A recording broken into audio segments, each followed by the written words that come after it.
Hello everybody, my name is Lise. Welcome on everybody to my review of Power Rangers Beast Morphers.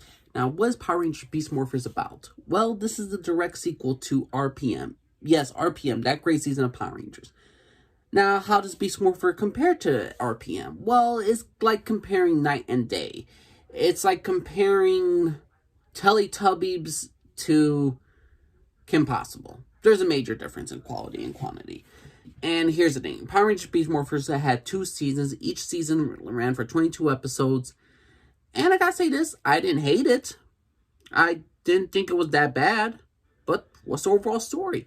Well, in this world, the city of Coral Harbor, or Coral Reef, and the thing is, though, what's going on with them, they're trying to find a new clean source of energy. So what do? They tap into the morphing grid, and they try to see if they could get something from the morphing grid, clean energy, and so the world will be okay.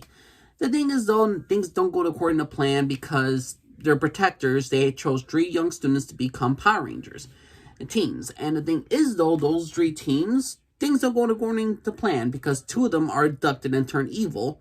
And they're not abducted. Basically, 2 of them are cloned, copied, and scanned into evil versions of themselves, while those 2 other characters are basically but into comas.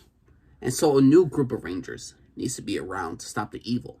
And the evil is Venjix/Evox. Venjix, who survived an RPM, which left off on a cliffhanger, in a sense, with RPM ended off in a cliffhanger where the heroes won at the end.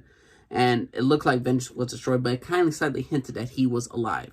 Venjix is still alive. He transferred over into their reality, into their universe, and he's trying to become whole again, except he's under a different name called Evox. Evox is trying to take down the new group of Power Rangers, and let me just say this. The highlight of this TV show to me was the side villains, Blaze and Roxy. Blaze and Roxy were an entertaining group of villains, in my opinion. They were the minions of Evox/Venjix. They were always trying to either trying to one-up him. They were trying to go up against each other. Sometimes they worked together. But either way, when anything they did together they were entertaining, in my opinion.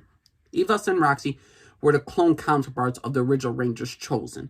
So in the first season, Blaze and Roxy, they have these evil clones, and during a coma, they're good counterparts. They're real-life persons. Blaze and Roxy are just like the cyber evil villains, and they're screwing around with the Rangers for most of the season. Evox Venjix is basically just there. He's not putting his hands dirty. He's just there. I don't care for Venjix. I didn't care for him in RPM, and I don't care about him in his new name, Evox. He's just There's another villain called Scrozzle. He reminds me a little bit of Jinxer and Finster. Finster from Mighty Morphin and Jinxer from Lightspeed Rescue. Basically, this villain is just creating the monsters to help the villains win at the end of the day. To me, he's not a totally evil person or like evil creature. To me, he's just there. I like Scrozzle, but for what his purpose is, he's not a great villain. I know you hear me talking about the backstory of Beast Morphers, how it's a sequel to RPM, and how it's kind of a letdown. And when I mentioned that the villains are the highlight of the season, I'm not lying. I didn't care for the group of Rangers. The new Red Ranger, what was his name? Devon? Here's the thing with him. His whole shtick is basically he wants to impress his father, who is the mayor of this city, and he wants to prove to everyone that he is better than what he is. That's good in theory, but how much time to actually develop his character is not much. He's one of the better Rangers, but not so much. Ravi. Know who Ravi is? He was one of the original 3 chosen Rangers who didn't get cloned evil. What does he do? He wants to get his girl Roxy back, the girl who's in a coma, one of the villains. He needs to destroy her evil counterpart in order for her to wake up so he could be together with her. That's his entire arc. His mother, well, she generally runs the command over there at the Power Rangers headquarters and all that stuff. And he tries to prove stuff to her, but that's about it. This entire season of Power Rangers, all with the Power Rangers, all trying to prove something to their parents. And they're mostly just kids trying to prove something to their parents. The Yellow Ranger, Zoe, well, Zoe just she's mostly there just trying to prove to her, just trying to keep her identity secret. I liked her beginnings where basically she was just a janitor, a laundry girl at RPM, and she just basically wanted to do something with her life. She's not the overall greatest ranger. She's mostly just there to be a love interest to the best ranger of the group, who is Nate. And Nate is the kind of like Ken from I believe that's his name, from Ninja Storm. Basically, Nate is just a guy who wants so many things. He's the high-tech dude. He's the genius. He created the Beast Morphers. He created how the morphing grid and all this stuff. He runs the solar energy stuff. He does everything. He creates the vehicles. He creates the Zords. He does basically everything. He creates the Power Rangers. He even creates the fifth Ranger, who is a robot version, dude, and his name is Steel. And he's a fifth guy, and he wants him to be his brother. Another thing with Beast Morphers is that, like the original Three Rangers, the blue, the yellow, and freaking Red Ranger, they have their own like little beast bots to help them out. And their beast bots are, artificial intelligence. They talk to them and they're like family and all this stuff. This show is a very happy-go-lucky dang show. The thing is, though, Nate is the standout to me. Nate is the one right here where he does most of the dang work. He's the genius. He built everything. He got the Morphers. He built his cyber brother. And that's pretty much it. To me, this season is just... It's better than what I thought it was. That's the best thing I could describe it. It's better than what I thought it was. I thought it was going to be a shit season. Or a shit series of Power Rangers. I would say Season 2 is the weaker of the two. I would say Season 1 I would give like a B-, because, you're establishing the characters. You're getting their personalities done. You're trying to... And they have the holding of a blade. To me, the main thing is... In Season 1 is Blaze and Roxy. And them trying to take down the Rangers. The Rangers are overall not that interesting, in my opinion. It's a nice, fun, feel-good time. Just hardly any serious moments that are actually heartwarming. That are actually, going to tug the heart. You're going to have serious dramas. You're not really going to have that with Beast Morphers. Beast Morphers is a very safe series of Power Rangers. It's basically for children. And I know people say, whoa, Power Rangers always was for children. Yeah, tell that to the Space, Time Force, Wild Force, Lightspeed Rescue, so RPM, mature storylines that they put.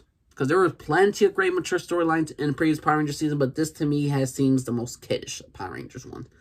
Season 2 had started off strong with the villain Evox impersonating the mayor, take control of his body, and the Red Ranger has to figure out what is Vengeance or Evox doing with my father and all that stuff. Like, where's my father? I gotta save my father and all that stuff. So they had some good stuff. It's just, you could skip a vast majority of Season 2 and just go straight to the end, which is the finale, which wasn't that bad, but it was nothing, It was nothing too extravagant. I would say Season 1, I would give a B-, Season 2 a C+. Overall, I would give this show a B-. If you looking for a show to have more maturity, to deal with real serious issues, besides, clean energy and, polluting is bad and all that stuff, you could have it. You're not looking forward to Beast Morphers. You're not going to like Beast Morphers if you're expecting some great storylines. You're just going to have a feel fun good time that doesn't insult your intelligence, in my opinion. To me, Beast Morpher is the most safest Power Ranger season you're going to get. It's not as atrociously bad. It's not like they're going to focus on just one Ranger like they did in Mystic Force. And you're not going to have like something where they kind of like did a stupid storylines in Turbo. But Beast Morphers is probably one of the most safer seasons of Power Rangers. Do I love this season? No. But I'm going to be honest with you. It surprised me of how decent it was. And I can't really say anything about it. There was no true standouts other than Blaze and Roxy. The Power Rangers, they're just okay to me. There was nothing truly like saying like, oh my god, I cannot wait to watch the next new episode. And I get the target audience is not for me. The target audience is for little kids. I understand that, to sell toys and all that stuff. But there were certain cases when I was rewatching Space, RPM, freaking Lightspeed Rescue, Wild Force, the whole Zanaku storyline, the Master Org storyline. There's so many moments of different Power Ranger seasons right now where you could go back to and you're like, man, I really want to see the next episode. I want to see what's going to happen next. Beast Morphers just like, well, it wasn't a terrible thing. I've seen a lot more worse movies than that. I've seen a lot worse TV shows than that. Beast Morphers is just, you see is what you get. Don't have high expectations for a great show. just have expectations of a show that's just going to be very childlike, and you're just going to have eat some popcorn, just watch it. Okay. That was interesting. I had a couple laughs. But overall, Beast Morphers is just a very mediocre season of Power Rangers. But what's your personal opinion, everybody? What y'all think of Power Ranger Beast Morphers? You think it was a great season of Power Rangers? You think it was a terrible season of Power Rangers? Or you just think like me, it's just like, could have been worse. Alright, everybody. I'm going to sign off. You let me know what y'all think, everybody. Name's Elise Garford, everybody. Bye-bye.